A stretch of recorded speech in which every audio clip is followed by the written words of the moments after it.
నమస్కారం, నేను మీ మౌనిక. హెచ్పిటి సమస్యలు పరిష్కరించాలని ఎంఈఓకి వినతి పత్రం అందజేశారు. సంగారెడ్డి జిల్లా రాయకోడ్ మండలం కేంద్రంలోని తెలంగాణ ఆదర్శ పాఠశాల మరియు కళాశాలలో 14 మంది ఉపాధ్యాయులు పనిచేస్తున్నారు.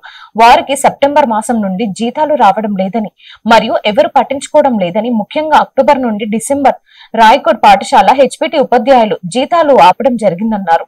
ఎంఈఓ అంజయ్య గారితో ఆవేదన వ్యక్తం చేశారు. ఎంఈఓ ద్వారా అధికారులకు తెలియజేసి జీతాలు వచ్చేటట్లు చూడాలని విన్నవించుకున్నారు. ఇక్కడ రెగ్యులర్ ప్రిన్సిపల్ లేకపోవడం, ఇన్ఛార్జ్ ఉండడం వల్ల సకాలంలో బిల్లులు చెల్లించకపోవడం వల్ల ఆలస్యం అవుతున్నాయని అన్నారు. సకాలంలో జీతాలు రాకపోవడం వల్ల హెచ్పిటి కుటుంబాలు చాలా నష్టం ఎదుర్కొంటున్నారన్నారు. ఇన్ఛార్జి ప్రిన్సిపల్ ఇక్కడే ఉండి ఒక రెగ్యులర్ ఉపాధ్యాయురాల్ని ఇన్ఛార్జ్ గా ఉంచి హెచ్పిటిలను సూటిపోటి మాటలతో మనోవేదనకు గురి చేయడం జరుగుతుందన్నారు. హెచ్పిటి సమస్యలు పరిష్కరించి మాకు న్యాయం చేయాలని కోరారు.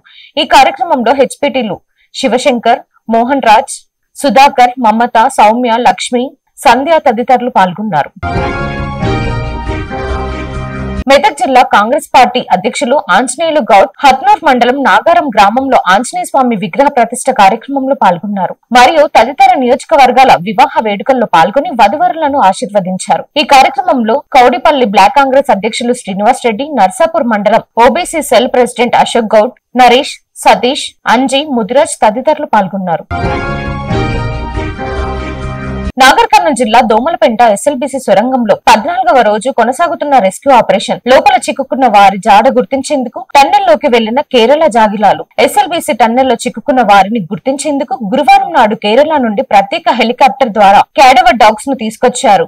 డీఎస్పీ పల్లి శ్రీనివాస్, సిఐ రమేష్ ఆధ్వర్యంలో నిపుణులతో చర్చించి వాటిని సొరంగంలోకి పంపించారు. ఈ ప్రయోగంతో టన్నెల్లో చిక్కుకున్న 8 మందిని గుర్తించేందుకు ప్రక్రియ పూర్తవుతుందా లేదా అనేది టెన్షన్ గా మారింది. మరోవైపు సొరంగంలో పేరుకుపోయిన మట్టి, నీటిని తొలగించేందుకు ఉపయోగిస్తున్న క్యాన్వర్ బెల్ట్ గంటల వ్యవధిలోనే మైఠాయించాయి. దానిని నిపుణులు మరమ్మతులు చేయడంతో సహాయక చర్యలు తిరిగి ప్రారంభిస్తున్నారు.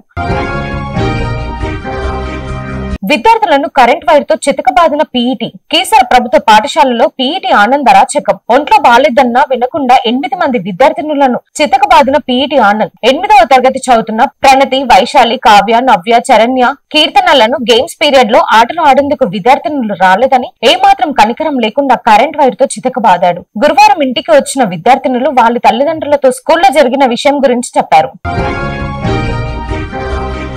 హైదరాబాద్ లో నకిలీ కాల్ సెంటర్ ముఠా. 63 మంది అరెస్ట్. హైదరాబాద్ మాదాపూర్ లో నకిలీ కాల్ సెంటర్ నడుపుతూ ముఠాను తెలంగాణ సైబర్ సెక్యూరిటీ బ్యూరో పోలీసులు అరెస్ట్ చేశారు. పేపాల్ వినియోగిస్తున్న కస్టమర్ డేటా చోరీ చేసి స్కామ్ చేసినట్లు తెలంగాణ సైబర్ సెక్యూరిటీ బ్యూరో గుర్తించింది. హైదరాబాద్ కేంద్రంగా విదేశాల్లో ఉంటున్న కస్టమర్లను టార్గెట్ చేసుకుని స్కామ్ చేస్తున్నట్లు తేలింది. సమాచారం తెలుసుకున్న Telangana cyber security bureau call centre పైన రైడ్ చేసి 63 మందిని అరెస్ట్ చేసి వారి దగ్గరున్న 63 ల్యాప్టాప్లను మరియు 52 సెల్ ఫోన్లను స్వాధీనం చేసుకున్నారు.